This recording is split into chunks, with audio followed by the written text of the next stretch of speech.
Hi friends, నేను మీ smiley స్వర్ణ. ఇవాళ మీకు బ్రెడ్ పులావ్ చేస్తున్నానండి. చూపిస్తాను మీకు ఎలా చేయాలో.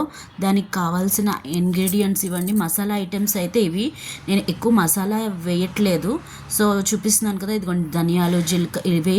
తర్వాత వెజిటబుల్స్ అండి, క్యారెట్, పొటాటో, క్యాబేజ్, చిల్లీ, ఇవి ఇవి తీసుకోవాలి ఐటమ్స్, వెజిటబుల్స్ అయితే.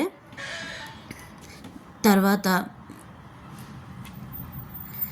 టమాటా, జీడిపప్పు, ఆనియన్స్, తర్వాత కొత్తిమీర, క్యాప్సికమ్, ఇవి తీసుకోవాలి. ఫస్ట్ ఒక ప్యాన్ తీసుకుని ప్యాన్లో గీ ఒక 2 to 3 table spoons ghee and 2 table spoons oil వేసుకుంటున్నానండి. చూడండి, ఇదిగోండి వేసుకుని అది ఆయిల్ హీట్ అయ్యాక,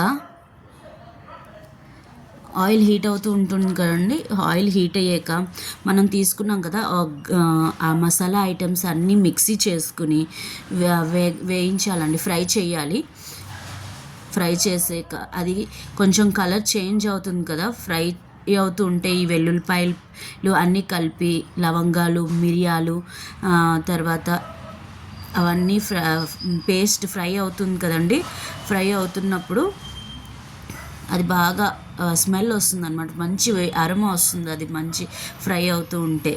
అది అందులో అప్పుడు మనం ఒక 2 to 3 మినిట్స్ అలా ఫ్రై చేయాలి. ఇదిగోండి చూడండి, కలర్ కూడా చేంజ్ అవుతున్నది చూసారా. అదిగోండి బాగా వేగుతున్నది. వేగాక ఇదిగోండి చూడండి, అందులో ఒక వాటర్ కొంచెం పోసి జస్ట్ అలా పోసుకోవడమే. వాటర్ మిక్సీలోని అవన్నీ చేస్తాం కదా, మిక్సీ చేసింది ఆ పేస్ట్ అంతా ఇలా వేసి ఫ్రై చేసుకుని కొంచెం వాటర్ వేసుకుని, ఇదిగోండి చూడండి ఎంత బాగా ఫ్రై అవుతున్నదో చూసారా ఫ్రెండ్స్.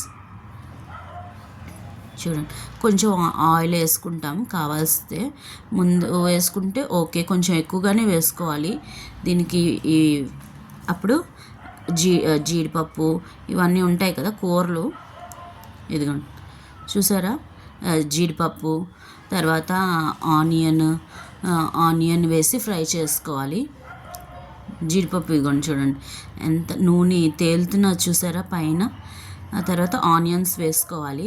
ఆనియన్స్ వేసుకుని ఒక 2 to 3 మినిట్స్ ఫ్రై చేసుకోవాలండి. గోల్డెన్ బ్రౌనిష్ కలర్ వస్తుంది ఆనియన్స్ ఫ్రై అయితే. ఆ తర్వాత గ్రీన్ చిల్లీ, ఈ 3 కలిపి ఫ్రై చేసుకోవాలి. అలా కలుపుకోవాలి, అడుగు అంటకుండా అంటే మాడిపోకుండా అలా కలుపుతూ ఉండాలండి. కలుపుతూ ఉంటే అది ఆనియన్స్ ఫ్రై అయిపోతాయి. నేనైతే ఆనియన్స్ ఇలా కట్ చేసుకుంటాను అనమాట. ఇదిగోండి చూసారా, ఇదిగోండి ఇలా కలుపుకుంటూ ఉండాలి. అప్పుడు పొటాటో, క్యారెట్ ముక్కలు, తర్వాత క్యాబేజీ అన్నీ ఒక్కొక్కటి అలా ఒక 1 మినిట్ అలాగా కొంచెం ఫ్రై అయ్యే వరకు కలుపుకోవాలి. కూరలన్నీ ఒకటి వేసుకోవాలి, ఒకేసారి వేసుకోకుండా. ఫస్ట్ క్యారెట్, తర్వాత ఒక 1 మినిట్ అయిపోయాక అప్పుడు క్యాప్సికము, తర్వాత పొటాటో, అలా ఒక్కొక్కటి వేసుకోవాలన్నమాట. ఇదిగోండి క్యారెట్ కూడా కొంచెం ఇదవుతుంది, మసాలాల్లోని అవన్నీ కలుస్తాయి కదండి కూరలు, అందుకు. ఇదిగోండి ఇప్పుడు పొటాటో వేస్తున్నాను చూడండి. తర్వాత క్యాబేజీ ఏముంది, తొందరగానే అయిపోతుంది కదండి, తొందరగా అది మగ్గిపోతుంది. సో ఇదిగోండి ఆ మసాలా అంతా ఈ కూరలకి అదే మసాలా అంతా కలుస్తుంది అనమాట ఈ కూరల్లో. చూసారా, కలుపుకుంటూ ఉండాలండి అలాగ మనం, ఎందుకంటే అది మాడిపోతే అదొక స్మెల్ వచ్చేస్తుంది. మాడిపోకుండా అలా కలుపుకుంటూ ఉండాలి మధ్య మధ్యలో. ఇగో నెయ్యి కూడా వేస్తున్నాను, నెయ్యి వేస్తుంటే ఆ టేస్ట్ బాగుంటుంది. సో ఇదిగోండి చూసారు. తర్వాత క్యాప్సికమ్, లాస్ట్లో క్యాప్సికమ్ వేస్తున్నాను.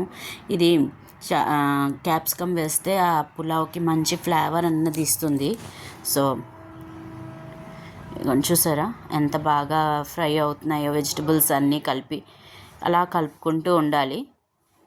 ఇప్పుడు నేను ఒక గ్లాస్ బియ్యానికి 2 గ్లాసులు నీళ్ళు అనమాట. ఇది ఆల్రెడీ నానపెట్టిన బియ్యం అనమాట. బియ్యం కడిగేసి నీళ్ళు వంపేసి ఫుల్గా నీళ్ళు ఏమొచ్చి వంపేసాను అనమాట. వంపేసి ఆ బియ్యం వేసుకున్నానండి కూరల్లోని. ఇదిగోండి కలుపుకుంటున్నాను చూడండి. పక్కన ఒక గ్లాస్ బియ్యానికి 2, అలా నేను 2 గ్లాసెస్ ఆఫ్ రైస్ తీసుకున్నాను. దానికి 4.5 తీసుకున్నానండి. దానికి ఇదిగోండి తొందరగా అవడానికి నేను పక్కన బాయిల్ వాటర్ తీసుకున్నాను అనమాట. మరిగించాను 4.5 గ్లాసెస్ ఆఫ్ వాటర్. మరిగించాక ఆ నీళ్ళు ఏమొచ్చి మరుగుతుండగా అందులో పోసాను అనమాట.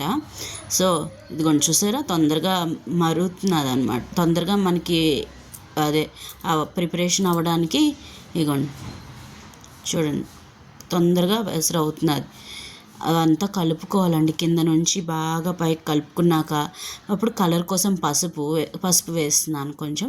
తర్వాత సాల్ట్ అండి, దీనికి ఎంత సాల్ట్ కావాలో సరిపడా సాల్ట్. తర్వాత ఇదిగోండి సాల్ట్ వేస్తున్నాను కొంచెం. తర్వాత కలుపుకోవాలి బాగా. చిల్లీ పౌడర్ ఇదిగోండి చూడండి, chilli powder, red chilli Kashmiri chilli powder అనమాట, కలర్ కోసం వేస్తున్నాను. తర్వాత కొత్తిమీర అండి, పైన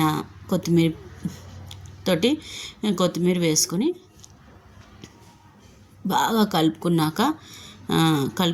అది బాయిల్ అవుతుంటే మూత పెట్టేసి వెయిటర్ పెట్టేస్తున్నాను. ఇదిగోండి చూడండి, పక్కన నేను ప్యాన్ తీసుకుని ఈ బన్ ఉంటుంది కదండి బ్రెడ్, అదేమొచ్చి నేను గీతోటి రోస్ట్ చేసుకున్నాను అనమాట.